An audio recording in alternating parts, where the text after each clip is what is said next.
Halo teman-teman, berjumpa kembali di channel saya Gerald Notes. Pada kesempatan ini saya mau berbagi cerita dan pengetahuan menarik yang masih berhubungan dengan kekristenan dan Alkitab. Yang pasti bermanfaat dan memberkati teman-teman. Karena dalam kesempatan ini saya akan membahas tentang tabut perjanjian. Atau yang sering dikenal juga dalam bahasa Inggris, The Ark of the Covenant. Tetapi sebelum lanjut, jangan lupa untuk subscribe channel saya Gerald Notes dan nyalakan lonceng notifikasi. Ikuti video saya kali ini sampai selesai. Semoga bermanfaat dan memberkati teman-teman.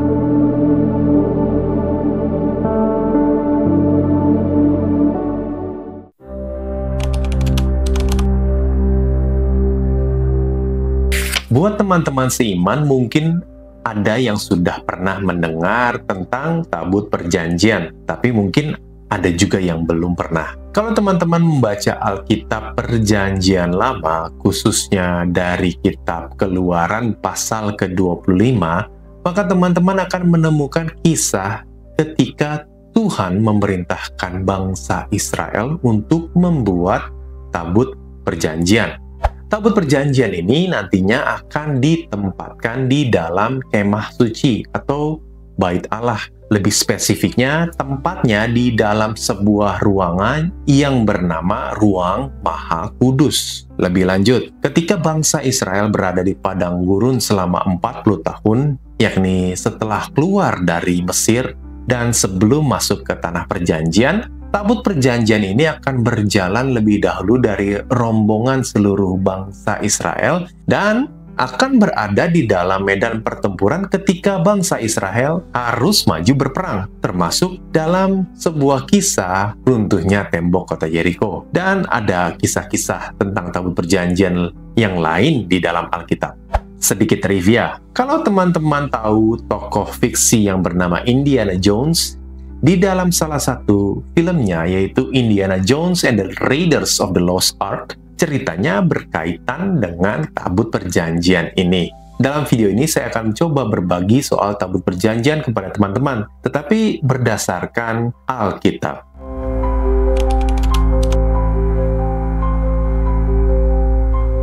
Tabut perjanjian ini pertama kali disebutkan dalam kitab Keluaran pasal 25 ayat 10-22. Di mana di situ Tuhan memerintahkan bangsa Israel melalui Musa untuk membuat tabut perjanjian. Bentuknya sebenarnya seperti sebuah kotak atau peti. Di dalam Keluaran 25 ayat 10-22 dijelaskan ukuran dan bahan-bahan yang digunakan untuk membuat tabut perjanjian ini. Ukurannya adalah 2,5 hasta panjangnya, 1,5 hasta lebarnya, dan 1,5 hasta tingginya. Jika dikonversikan ukuran ini ke ukuran metrik, maka kira-kira berukuran panjang 131 cm, lebar 79 cm, dan tingginya 79 cm.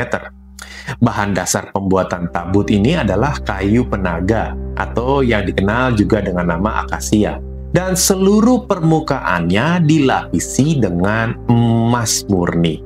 Yang disebut tabut sebenarnya adalah bagian kotaknya saja, tanpa tutupnya. Sedangkan bagian penutup tabutnya yang biasanya kita lihat di dalam gambar-gambar ada 2 kerub di atasnya, adalah bagian yang dinamakan atau disebut tutup pendamaian. Dalam bahasa Ibrani disebut kaporet, dan dalam bahasa Inggris dikenal sebagai mercy seat.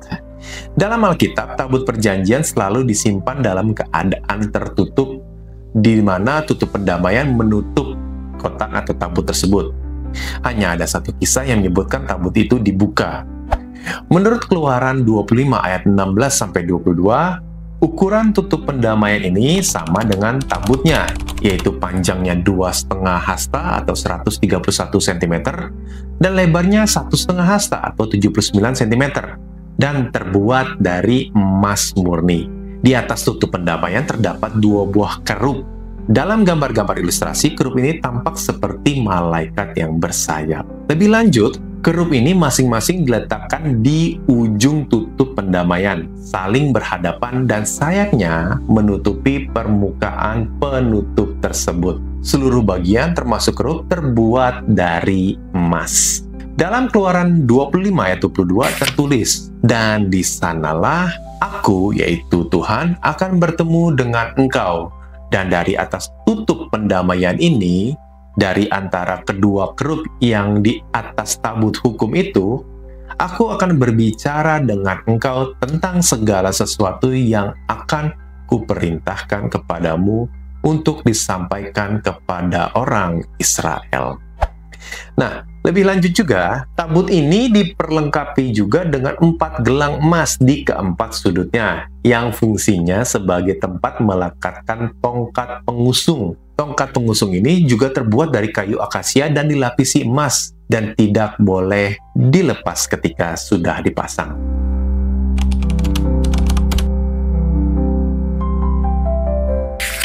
Alkitab juga menceritakan siapa yang mengerjakan pembuatan tabut perjanjian. Dalam Keluaran 31 ayat 1-5 dijelaskan bahwa yang membuat atau yang mengerjakan pembuatan tabut perjanjian dipimpin oleh Bezaleel dari suku Yehuda, dibantu oleh Oholiab dari suku Dan. Bezaleel disebut sebagai orang yang dipenuhi dengan roh Tuhan, diberi kebijaksanaan, pengertian, dan keahlian untuk membuat segala benda-benda kudus, termasuk tabut perjanjian.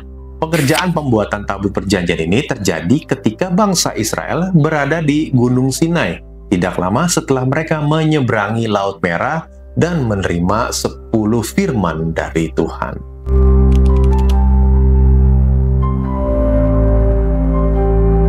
Lalu, apa sih isi dari tabut perjanjian ini? Menurut Keluaran 25 ayat 16, isi utama tabut perjanjian adalah 2 loh batu yang berisi ke-10 firman yang diberikan Tuhan kepada Musa di Gunung Sinai. Namun dalam kitab Ibrani di Perjanjian Baru dijelaskan bahwa selain 2 loh batu, dalam tabut juga menyimpan 2 benda lain, yaitu tongkat Harun yang pernah bertunas dan buli-buli emas berisi mana. Sedikit tambahan saja, tongkat Harun adalah tongkat milik Harun, yaitu kakak Musa, yang secara ajaib bertunas, berbunga, dan bahkan berbuah badam ketika diletakkan di dalam kemah suci. Peristiwa ini terjadi untuk menunjukkan bahwa Tuhan sendiri telah memilih Harun sebagai imam di tengah pemberontakan suku-suku Israel terhadap kepemimpinan Musa dan Harun. Sedangkan buli-buli emas berisi mana adalah sebuah guci kecil yang digunakan untuk menyimpan mana atau roti yang turun dari langit yang diberikan Tuhan setiap hari selama 40 tahun perjalanan bangsa Israel di padang gurun. Benda ini menjadi pengingat akan pemeliharaan Tuhan terhadap umat Israel.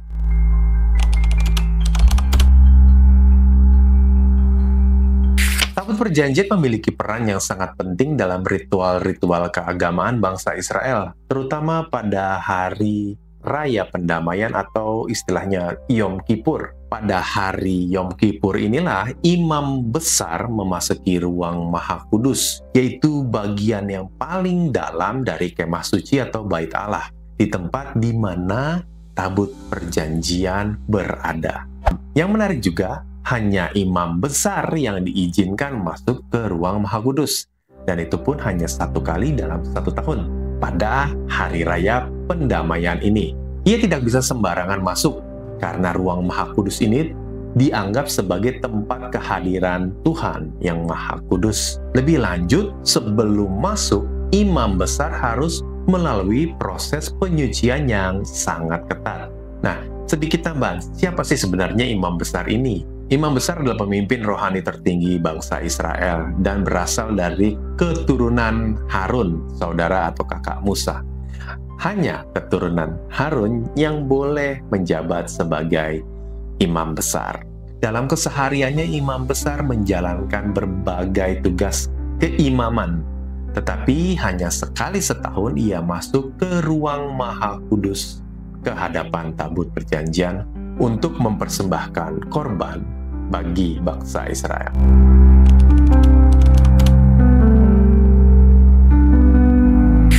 Tabut perjanjian merupakan benda yang kudus.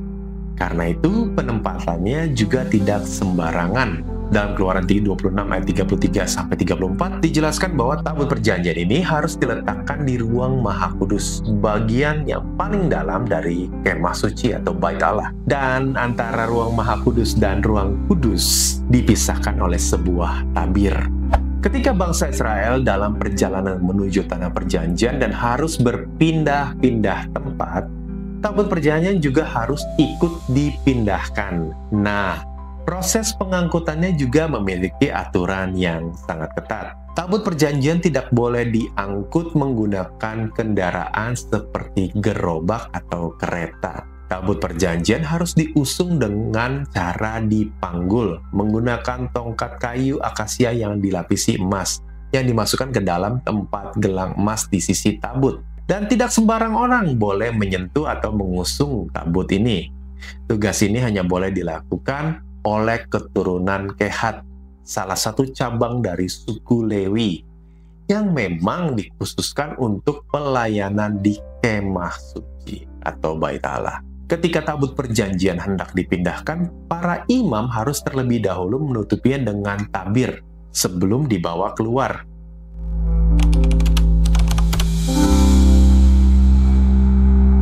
Alkitab menceritakan beberapa kisah yang terkait dengan tabut perjanjian ini. Pertama, tabut perjanjian menuntun bangsa Israel di padang gurun. Setelah bangsa Israel keluar dari Mesir, mereka mengembara di padang gurun selama 40 tahun. Dalam perjalanan panjang ini, ketika bangsa Israel harus berpindah tempat, tabut perjanjian selalu berjalan di depan rombongan bangsa Israel. Dikisahkan bahwa tabut perjanjian dibawa 3 hari perjalanan di depan bangsa Israel untuk mencari tempat perhentian bagi bangsa Israel. Setiap kali tabut berangkat, Musa akan berkata, "Bangkitlah ya Tuhan, biarlah musuhmu berserak, dan orang-orang yang membenci engkau melarikan diri dari hadapanmu." Dan apabila tabut perjanjian berhenti, ia berkata, "Kembalilah ya Tuhan kepada puluhan ribu-ribu orang Israel." Kedua, dalam kisah runtuhnya tembok Yeriko. Salah satu kisah yang paling terkenal yang melibatkan tabut perjanjian adalah saat bangsa Israel menaklukkan kota Yeriko. Kota yang berbenteng, berkubu, atau bertembok yang menjadi gerbang pertama menuju tanah Kanaan. Di dalam Yosua 6 ayat 1-20, Tuhan memerintahkan Yosua agar bangsa Israel mengelilingi kota Yeriko selama 7 hari. Dan tabut perjanjian harus dibawa berkeliling bersama para imam yang meniup sangkakala dari tanduk domba. Selama 6 hari pertama, mereka hanya mengelilingi kota itu sehari 1 kali. Tetapi pada hari ke-7, mereka mengelilingi kota itu 7 kali. Dan pada putaran terakhir, para imam meniup sangkakala dengan keras. Dan Yosua memerintahkan bangsa Israel untuk bersorak. Maka tembok kota Yeriko runtuh seketika dan bangsa Israel masuk serta merebut kota Yeriko.